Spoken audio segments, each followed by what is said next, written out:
প্রিয় ছাত্রছাত্রীরা, আজকে আমি তোমাদেরকে এই ভিডিওর মাধ্যমে ক্লাস 9-এর জীবনবিজ্ঞানের যে সমস্ত প্রশ্নগুলো দেওয়া হচ্ছে সেকেন্ড সামেটিভের জন্য, অর্থাৎ দ্বিতীয় পর্যায়ের মূল্যায়নের জন্য বিভাগ ক, খ এবং গ এর মধ্যে এমসিকিউ এবং এসিকিউ টাইপসের প্রশ্ন, অর্থাৎ 1 নম্বর এবং 2 নম্বর প্রশ্নের প্রশ্ন, এই তিনটে বিভাগে যে সমস্ত প্রশ্নগুলো আছে সমস্ত প্রশ্নের উত্তর আমরা আলোচনা করবো আজকে এই ভিডিওর মাধ্যমে। তোমরা ভিডিওটা শুরু থেকে শেষ অবধি অবশ্যই দেখবে, আর চ্যানেলে নতুন হয়ে থাকলে অবশ্যই তোমরা চ্যানেলটাকে সাবস্ক্রাইব করে রাখবে পরবর্তী স্কুলগুলো প্রশ্নোত্তর পাওয়ার জন্য। এবং এর আগের যে স্কুলগুলো ছিল সেগুলোর প্রশ্নোত্তর আমরা আলোচনা করে দিয়েছি, তোমরা প্লেলিস্ট থেকে পেয়ে যাবে, সেগুলো অবশ্যই সেখান থেকে দেখে নিও। আর এই যে প্রশ্নোত্তর আমরা আলোচনা করবো আজকে, এই প্রশ্নোত্তরগুলোর যে পিডিএফ সেটা তোমরা আমাদের টেলিগ্রাম চ্যানেল থেকে পেয়ে যাবে পরবর্তীতে। আমাদের টেলিগ্রাম চ্যানেলের লিঙ্ক দেওয়া হচ্ছে ডিসক্রিপশানে, সেখান থেকে তোমরা যুক্ত হয়ে যাবে, তাহলে পরবর্তীতে সেখান থেকে পিডিএফগুলো পেয়ে যাবে। তো 5 নম্বর দেখো যে স্কুল, সেখানে বলা আছে বিভাগ ক এর মধ্যে যে প্রশ্ন, 5টা প্রশ্ন আছে, 1 নম্বর করে 5 নম্বর দেওয়া হচ্ছে। একের দাগে বলা আছে সঠিক উত্তরটি নির্বাচন করে লেখো। একের দাগে বলা আছে সালোক সংশ্লেষের কার্যকরী বর্ণালী, তাহলে এখানে হবে অপশান এ সঠিক উত্তর হবে সালোক সংশ্লেষের কার্যকরী বর্ণালী। এরপরে যে প্রশ্ন 2 এর দাগে আছে সেটা বলা আছে শিঙি মাছের শ্বাস অঙ্গের নাম হলো, তাহলে শিঙি মাছের শ্বাস অঙ্গের নাম কোনটা, সেটা হলো ল্যাবাইরিন্থ অঙ্গ। এরপরের যেটা প্রশ্ন দেওয়া হচ্ছে প্রোটিন পরিপাকের জন্য উপযুক্ত উৎসেচকগুলি হলো, তাহলে সেটা হবে কোনটা, পেপসিন, ট্রিপসিন এবং ইরেপসিন, তাহলে অপশান এখানে তোমাদের সি হবে সঠিক উত্তর। এরপরের প্রশ্ন বৃক্কীয় নালিকার কোন অংশে হরমোনের নিয়ন্ত্রণে জলের পুনর্বিশোষণ হয়, তাহলে এটা হবে দূর সংবর্ত নালিকা, অর্থাৎ অপশান সি।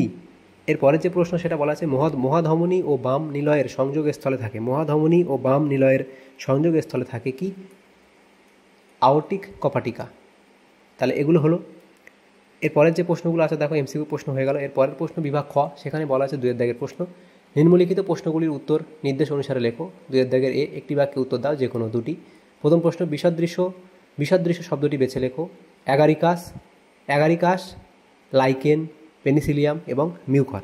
তো এখান থেকে তোমাদের যেটা আলাদা হবে সেটা হচ্ছে লাইকেন, তাহলে এইটা তোমাদের আলাদা হয়ে যাবে, এটা লাইকেনটা।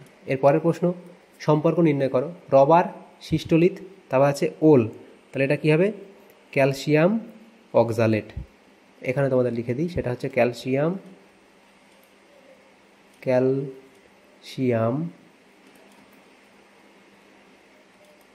অক্সালেট। এর পরের প্রশ্ন ব্লাড ব্যাংকে রক্ত রাখার জন্য ব্যবহৃত তঞ্চন বিরোধী একটি পদার্থের নাম লেখো, তাহলে সেটা কি, সেটা হবে সোডিয়াম নাইট্রেট, তাহলে সেটা হবে সোডিয়াম নাইট্রেট।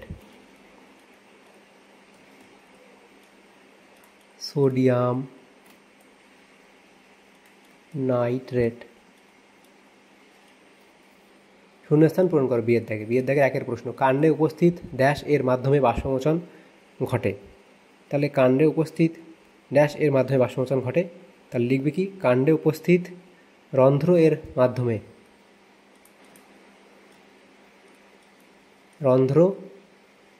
মাধ্যমে বাষ্পমোচন ঘটে।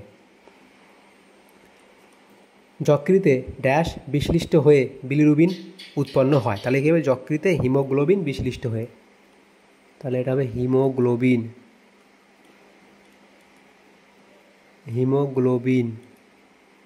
বিশ্লিষ্ট হয়ে বিলিরুবিন উৎপন্ন হয়। এরপরে প্রশ্ন মানুষের 3 এর দাগের প্রশ্নে বলা আছে মানুষের দাঁত বিভিন্ন প্রকারের হওয়ায় মানুষের দাঁতকে ড্যাশ বলে, তাকে কী বলা হয়, হেটেরোডন্ট বলে, তাহলে কী বলা হয়,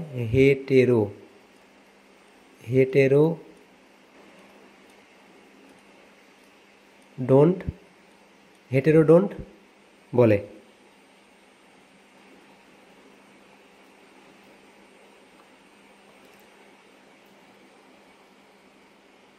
তিনের দাগে এখানে সি এর দাগে যে প্রশ্নগুলো আছে দেখো সত্য মিথ্যা নির্ণয় করো, সেগুলো প্রথম যে প্রশ্ন বলা হয়েছে এটা হলো সি এর দাগের 1, অ্যাথেরোস্ক্লেরোসিস রোগটি ধমনীর অন্তঃপ্রাচীরে ফ্যাট সঞ্চয়ের ফলে হয়, এটা ঠিক না ভুল বলা হয়েছে, এটা এখানে তোমাদের সত্য বলা হয়েছে। এরপরের প্রশ্ন একটি আংশিক পরজীবীর নাম হলো স্বর্ণলতা, এটাও এখানে তোমাদের ঠিক বলা হয়েছে। এরপরে আছে সক্রিয় পরিবহন ঘনত্বের নতিমাত্রার বিপরীত দিকে ঘটে, এটাও এখানে তোমাদের ঠিক বলা হয়েছে। তাহলে এগুলো হলো আমাদের সত্য মিথ্যা যেগুলো নির্ণয় করতে দেওয়া হয়েছিল। তারপরে যে প্রশ্নগুলো এখানে আছে দেখো সেগুলো কি বলা হয়েছে, এখানে ডি এর দাগের এ স্তম্ভের সঙ্গে বি স্তম্ভ মেলাও। এ স্তম্ভ কী আছে, কাঁকড়া পিছে, তাহলে কাঁকড়া পিছে তোমাদের এটার সাথে মিলবে, এ হবে কক্সাল গ্রন্থি। এরপরে যেটা আছে ট্যানিন, ট্যানিনটা কোনটার সাথে মিলবে, সেটা হবে এখানে ট্যানিন হচ্ছে কি চা গাছের পাতা। এরপরের প্রশ্ন অ্যাঞ্জাইলা পেক্সোরিস, অ্যাঞ্জাইলা পেক্সোরিস এটা হবে হৃৎপিণ্ড, এটা হবে হৃৎপিণ্ড। এরপরে আছে ক্লোরোফিল, তাহলে ক্লোরোফিল কি হবে, এটা হবে ম্যাগনেসিয়াম, ক্লোরোফিল কি হবে ম্যাগনেসিয়াম। এভাবে তোমরা মিলিয়ে নেবে এ স্তম্ভ বে স্তম্ভ। এরপরের প্রশ্ন যেগুলো দেখা যাচ্ছে দেখো, সেটা হলো বিভাগ গ, সেখানে 5টা প্রশ্ন উত্তর করতে হবে, 2 নম্বর করে 10 নম্বর দেওয়া আছে। বিভাগ গ এর মধ্যে 3-এর দাগের প্রশ্ন, যে কোনো 5টি প্রশ্নের উত্তর করো। এখানে টোটাল আমাদের 7টা প্রশ্ন দেওয়া আছে, নেক্সট পেজে এগুলো আলোচনা করব। তো প্রথম যে প্রশ্ন ছিল 3-এর দাগের, 1 বাষ্পমোচন পদ্ধতি দুটি গুরুত্ব লেখো। তাহলে একটা হলো জল শোষণ প্রক্রিয়া এবং রসের উৎস্রোত, জল ও জলে দ্রবীভূত খনিজ লবণ পরিমাণ ইত্যাদি 3টি পয়েন্ট এখানে লিখে দেবে। গুরুত্ব দুটো লিখতে বলে দুটো লিখলেই হবে, এখানে 3টে দেওয়া আছে, যে কোনো দুটো লিখবে। এরপরে প্রশ্ন ডাটোরিন ও অ্যাট্রোপিনের উৎস ও একটি করে অর্থকরী গুরুত্ব লেখো। তাহলে ডাটোরিন কোথা থেকে পাওয়া যায়, ধুতুরা গাছের পাতা ও ফল থেকে পাওয়া যায় এবং অর্থকরী গুরুত্ব কী হয় সেটা লিখবে। অ্যাট্রোপিন কোথায় পাওয়া যায় এবং এর অর্থকরী গুরুত্ব লিখবে।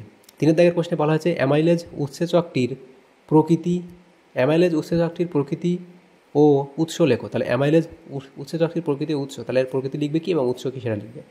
এর পরের প্রশ্ন ছিল 4-এর দাগের প্রশ্ন, সেটা বলা আছে পদার্থ বিষয়ের উপর ভিত্তি করে ধমনী ও শিরার দুটি পার্থক্য লেখো।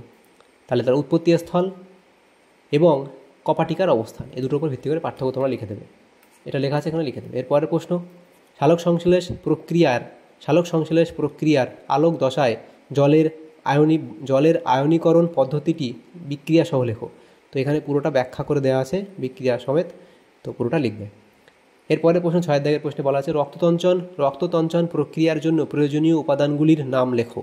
তাহলে এটা লিখবে স্পেলিং ঠিক করে, রক্ততঞ্চন, তো সেটা কি, রক্ততঞ্চন কাকে বলে লিখলে এবং রক্ততঞ্চনের প্রয়োজনীয় উপাদান কী কী সেটা এগুলো তোমাদের দেওয়া আছে, লিখে দেবে। এরপরে প্রশ্ন রক্ততঞ্চন পদ্ধতি না লিখলেও চলে, শুধুমাত্র কী বলেছে রক্ততঞ্চন প্রক্রিয়ার জন্য প্রয়োজনীয় উপাদান, শুধুমাত্র এই উপাদানগুলো লিখলেই হবে। তো আমি এখানে এক্সট্রা তোমাদের ইনফরমেশান দিয়ে দিয়েছি, তোমাদের চাইলে এটা পড়বে, না হলে শুধুমাত্র এই 4টে অপশান এখানে দিলে হয়ে যাবে, রক্ততঞ্চনের প্রয়োজনীয় উপাদান। এরপরে 7-এর দাগের প্রশ্নে বলা আছে মানুষের প্রশ্বাস ক্রিয়ার ঘটনাগুলি রেখাচিত্রের মাধ্যমে রেখাচিত্রের সাহায্যে প্রকাশ করো। তাহলে রেখাচিত্রের সাহায্যে প্রকাশ করবে এবং মূল ঘটনা কীভাবে হয় সেই ব্যাখ্যা তোমরা করবে, না করলেও সমস্যা নেই, শুধুমাত্র এইটুকু করলেই হবে। এরপরের প্রশ্ন, আচ্ছা এখানে আমাদের এই সমস্ত প্রশ্নগুলি ছিল, 7টা প্রশ্ন ছিল বিভাগ গ এর মধ্যে। তাহলে দেখো আমাদের এখানে যে প্রশ্নগুলো ছিল ক্লাস 9-এর জীবনবিজ্ঞানের সেকেন্ড সামেটিভের জন্য 5 নম্বর স্কুলের বিভাগ ক, খ এবং গ এর মধ্যে সমস্ত প্রশ্নের উত্তর আমরা আলোচনা করলাম এই ভিডিওর মাধ্যমে। তোমাদের যদি সামান্যতম উপকার এসে থাকে ভিডিওটা অবশ্যই একটা লাইক করবে, আর বেশি বেশি করে বন্ধুদের সাথে শেয়ার করবে, এবং পরবর্তী যে স্কুলগুলো আছে সেগুলোর প্রশ্ন উত্তর পাওয়ার জন্য অবশ্যই তোমরা আমাদের চ্যানেলটাকে সাবস্ক্রাইব করে রাখবে। Thanks for watching.